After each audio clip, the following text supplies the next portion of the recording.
Si tu t'es déjà demandé ce que ça faisait de marcher sur des diamants, rendez-vous dans la ville de Nördlingen en Allemagne. On dirait un village de contes de fées typique, avec ses jolies maisons et ses toits rouges, mais ses murs et ses rues sont en fait constellés de plus de 72 000 diamants. Il faut un microscope pour les apercevoir, mais ils sont bien là. Lorsque les premiers hommes sont venus vivre ici, aux alentours du 9e siècle de notre ère, ils étaient persuadés de s'installer dans un cratère volcanique. Ils ne savaient pas que la pierre qu'ils utilisaient pour la construction était incrustée de millions de minuscules diamants et que les origines du cratère étaient hors du commun.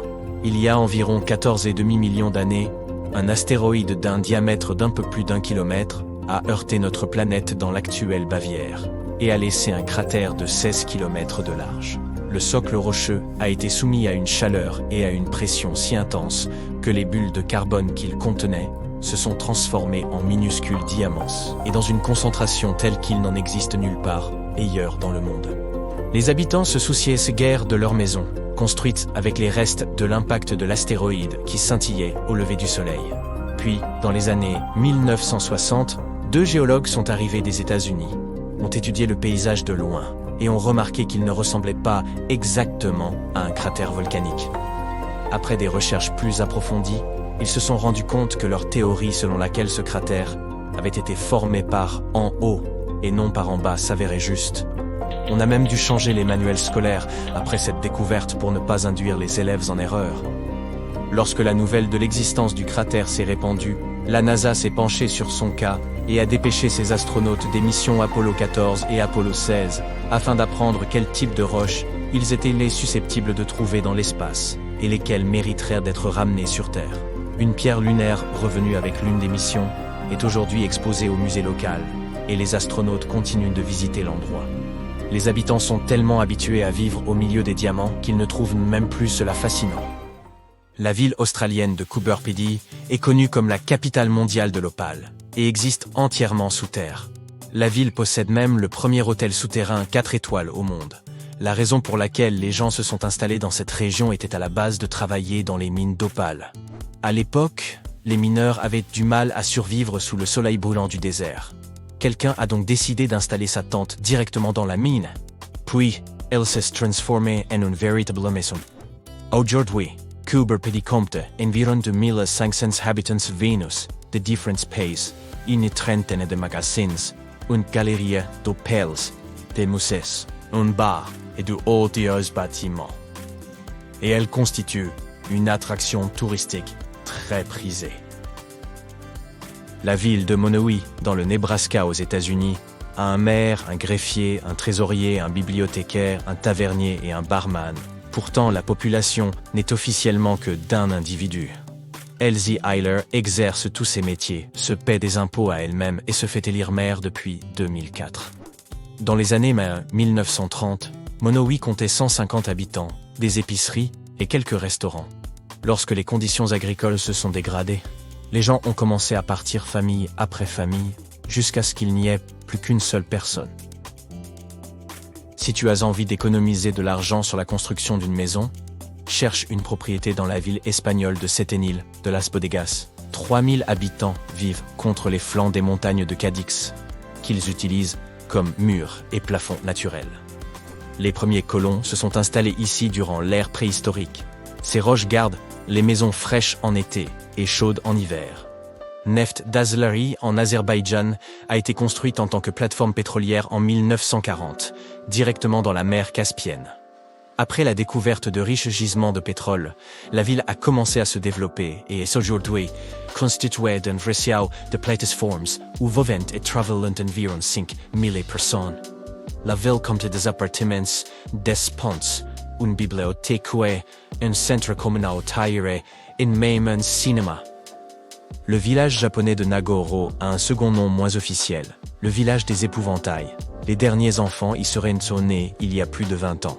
Il compte officiellement moins de 50 habitants, mais il complète la donne au moyen de 350 poupées humaines grandeur nature.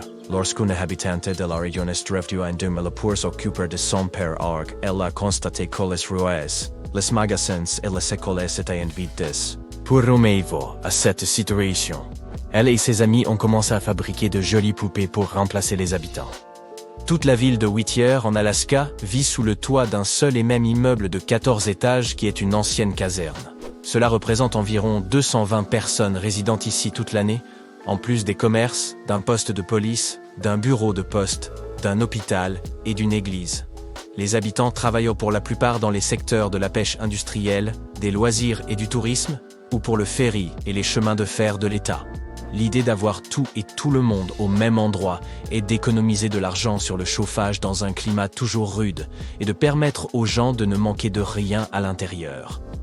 De cette façon, ils n'ont pas à faire face au vent violent. Dans une ville de Svalbard, en Norvège, le soleil se couche le 25 octobre et ne se lève pas pendant les 4 mois suivants.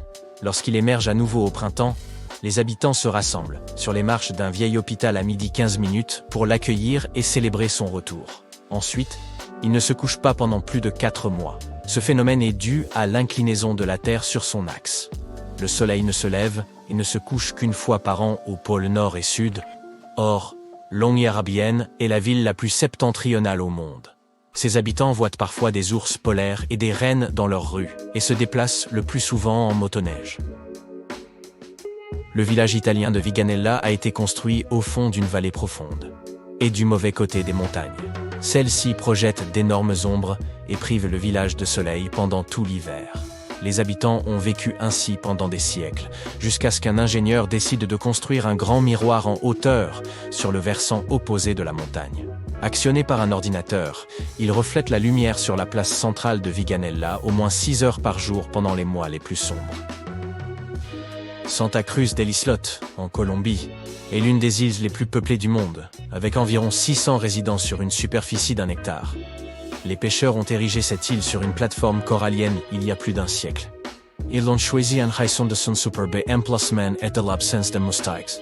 Les familles de premières colons se sont agrandies, et la plupart d'entre eux n'ont jamais quitté l'île. Tu ne trouveras ici que des gens qui portent 6 noms de familles différentes, et lorsqu'une famille a besoin d'espace supplémentaire, il lui suffit d'ajouter un étage à l'une des quelques 100 maisons de la ville. À l'heure actuelle, on y compte une école, quelques magasins, une église et un restaurant. Il n'y a pas de circulation car les rues ne sont pas assez larges pour les voitures ou les camions, et ces distances sont parfaitement praticables à pied. Personne sur l'île ne ferme sa porte à clé, car tout le monde se connaît et il n'y a jamais eu un seul crime.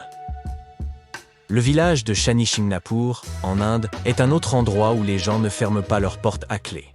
À vrai dire, les maisons et même les magasins sont dépourvus de portes d'entrée, de clés ou de serrures, mais les habitants ne se sentent jamais menacés. Certains croient que leur village est sous la protection du seigneur Shani, qui punira quiconque tente d'y voler quelque chose. Une légende raconte qu'il y a environ 3 siècles, après de fortes pluies et des inondations, les habitants auraient découvert un énorme rocher. La même nuit, le seigneur Shani serait apparu dans les rêves du chef du village et aurait promis de les protéger s'ils gardèrent ce rocher dans leur village, sans jamais l'abriter. Ce dieu vivrait en lui et veillerait sur le village. À l'ouverture de la première banque de cette petite communauté, on a ajouté une entrée en verre et une serrure électromagnétique à peine visible pour respecter la tradition. Si tu cherches l'endroit le plus décontracté du monde, va donc voir du côté de The Villages, en Floride. Tu ne peux pas t'y installer sans qu'il y ait au moins une personne âgée de plus de 55 ans dans ton foyer. L'entrée sera également refusée à tous les membres de ta famille, âgés de moins de 19 ans. Le moyen de transport le plus populaire dans The Villages est la voiturette de golf. Les résidents peuvent participer à toutes sortes d'activités gratuites et amusantes, ce qui fait que l'on est loin de s'ennuyer.